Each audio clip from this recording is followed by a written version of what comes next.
Bismillahirrahmanirrahim. Assalamualaikum warahmatullahi wabarakatuh. Syukur alhamdulillah kita bisa berjumpa kembali di channel ini.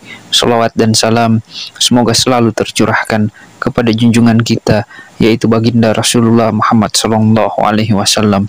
Allahumma sholli ala sayyidina Muhammad wa ala ali sayyidina Muhammad. Sahabat beriman yang dirahmati Allah Subhanahu wa taala, salat subuh memiliki nilai yang tinggi dalam syariat Islam. Bahkan Rasulullah Shallallahu alaihi wasallam mendoakan langsung umatnya yang menunaikan salat subuh. Orang yang menunaikan salat subuh juga disaksikan oleh para malaikat. Akan tetapi ada bacaan atau surah pendek yang tidak dianjurkan dalam melaksanakan salat subuh. Lantas, apa keutamaan salat subuh? Bacaan surah apa yang tidak dianjurkan di waktu subuh? Benarkah malaikat menyaksikan langsung ketika kita menunaikan sholat subuh? Berikut ini adalah penjelasannya. Sahabat beriman, sholat subuh ditunaikan jelang terbitnya fajar, waktu di mana orang-orang dalam keadaan terlelap dalam tidurnya, dan betapa banyak kaum muslimin yang lalai dalam mengerjakan sholat subuh. Mereka lebih memilih melanjutkan tidurnya ketimbang bangun untuk melaksanakan sholat. Karena itulah Rasulullah Shallallahu alaihi wasallam mengkhususkan sholat subuh dengan berbagai keistimewaan. Dan sholat subuh bahkan memiliki sifat-sifat tertentu yang tidak terulang pada sholat lainnya. Saking istimewanya, orang yang mengerjakan sholat subuh didoakan langsung oleh Rasulullah Shallallahu alaihi wasallam. Hal ini sebagaimana disebutkan dalam sebuah hadis, Rasulullah Shallallahu alaihi wasallam bersabda, "Ya Allah, berkahilah umatku selama mereka senang bangun subuh." Hadis riwayat Imam Tirmizi, Abu Daud, Ahmad, dan Ibnu Majah. Dan apabila Rasulullah Shallallahu alaihi wasallam yang berdoa, maka tidak ada perantara di antara Rasulullah dengan Allah Subhanahu wa taala, sebab Rasulullah Shallallahu alaihi wasallam yang paling dekat dengan Allah Subhanahu wa taala. Dalam hadis lain dijelaskan bahwa orang yang melaksanakan sholat subuh berada dalam jaminan Allah Subhanahu wa taala. Rasulullah Shallallahu alaihi wasallam bersabda, "Siapa yang menunaikan salat subuh, maka ia berada dalam jaminan Allah." Dan jangan kau mencari jaminan Allah dengan sesuatu selain dari salat, yang pada saat kau mendapatkannya justru kamu tergelincir ke dalam api neraka. Hadis riwayat Imam Muslim. Apabila Allah Subhanahu wa taala yang memberikan jaminan, maka manusia sulit untuk menjangkau dan menebaknya. Di antara janji Allah bagi hambanya yang taat menunaikan ibadah sholat subuh adalah kelak di surga nanti akan melihat Allah Subhanahu wa taala. Hal ini sebagaimana sabda Rasulullah Shallallahu alaihi wasallam, "Kami sedang duduk bersama Rasulullah Shallallahu alaihi wasallam ketika melihat bulan purnama. Beliau berkata, 'Sungguh kalian akan melihat Rabb kalian sebagaimana kalian melihat bulan yang tidak terhalang dalam melihatnya. Apabila kalian mampu, janganlah kalian menyerah dalam melakukan sholat sebelum terbit matahari dan sholat sebelum terbenamnya matahari, maka lakukanlah." Hadis riwayat Bukhari dan Muslim. Di dalam Al-Quran juga telah dijelaskan bahwa sholat subuh merupakan waktu yang paling baik untuk mendapatkan rahmat dan ridho dari Allah. Dan Allah Subhanahu wa taala berfirman, "Dan bersabarlah kamu bersama dengan orang-orang yang menyuruh Tuhannya di pagi dan di senja hari dengan mengharap keadaan dirinya, dan janganlah kedua matamu berpaling dari mereka karena mengharapkan perhiasan kehidupan dunia. Dan janganlah kamu mengikuti orang yang hatinya telah kami lalaikan dari mengingat kami serta menuruti hawa nafsunya." Quran Surah Al-Kahfi ayat 28. Lantas, surat apa sajakah yang tidak dianjurkan dibaca ketika sholat subuh?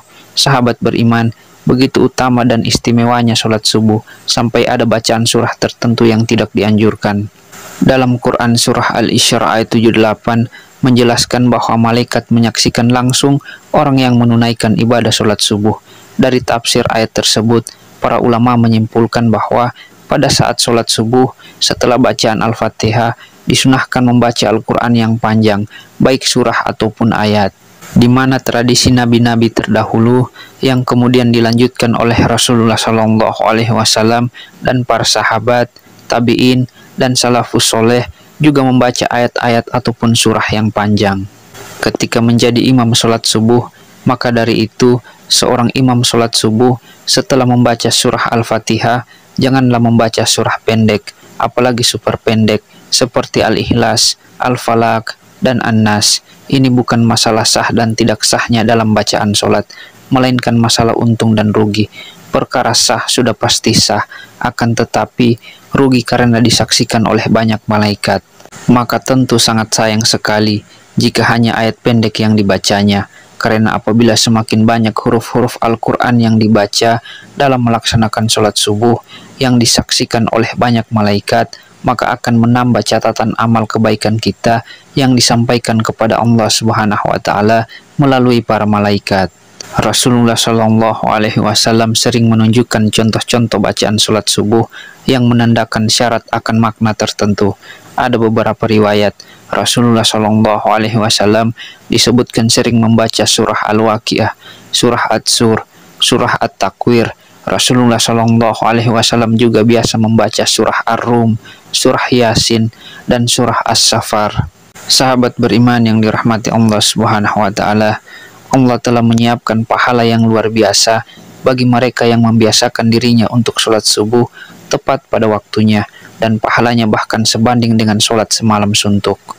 Janji pahala ini sebagaimana sabda Rasulullah Shallallahu Alaihi Wasallam, barang siapa yang sholat subuh berjamaah, maka seakan-akan dia telah melaksanakan sholat semalam suntuk. Hadis riwayat Bukhari. Memang sebagian orang lalai mengerjakan sholat subuh karena malas bangun pagi, padahal secara ilmiah bangun pagi dan menunaikan ibadah sholat lebih baik daripada tidur pulas dan bermalas-malasan. Di dalam ilmu sains menjelaskan pembuluh darah manusia akan mengembang pada tengah malam terakhir sampai menjelang siang. Kemudian secara berangsur-angsur sekumpulan sel darah akan mengumpal pada dinding pembuluh sehingga terjadi penyempitan. Inilah yang mengakibatkan tekanan darah tinggi. Dari segi medis pun mendukung aktivitas pagi untuk kesehatan tubuh. Sholat subuh yang memicu orang bangun pagi juga akan menjadi penerang pada hari kiamat, hari di mana orang-orang akan ketakutan. Rasulullah Shallallahu Alaihi Wasallam bersabda, berilah kabar gembira bagi orang-orang yang berjalan di kegelapan malam menuju masjid untuk mengerjakan sholat subuh dengan cahaya yang terang benderang pada hari kiamat. Hadis riwayat Abu Daud, Tirmizi, dan Ibnu Majah. Sholat subuh yang dilaksanakan pada pergantian malam dan siang dimulai menjadi hal yang disukai para malaikat, karena pada saat itulah mereka sedang bertugas. Maka dari itu, mereka yang melaksanakan sholat subuh pada awal waktu maka akan disaksikan langsung oleh para malaikat, baik itu malaikat yang bertugas pada malam hari maupun di siang hari. Allah Subhanahu wa Ta'ala berfirman, dan dirikanlah sholat subuh, sesungguhnya sholat subuh itu disaksikan oleh para malaikat. Quran Surah Al-Isra ayat 78. Sahabat beriman, begitu istimewanya menunaikan ibadah sholat subuh, selain mendapatkan pahala dan baik dari segi medis, juga disaksikan oleh para malaikat. Dan itulah beberapa keistimewaan sholat subuh. Semoga kita semua dimudahkan untuk melaksanakan sholat subuh secara berjamaah, yang pahalanya begitu besar, sehingga lebih baik daripada dunia dan seisinya. Amin, amin ya rabbal alamin. Demikian apa yang bisa saya bagikan pada kesempatan kali ini. Semoga bisa bermanfaat untuk kita semua. Assalamualaikum warahmatullahi wabarakatuh.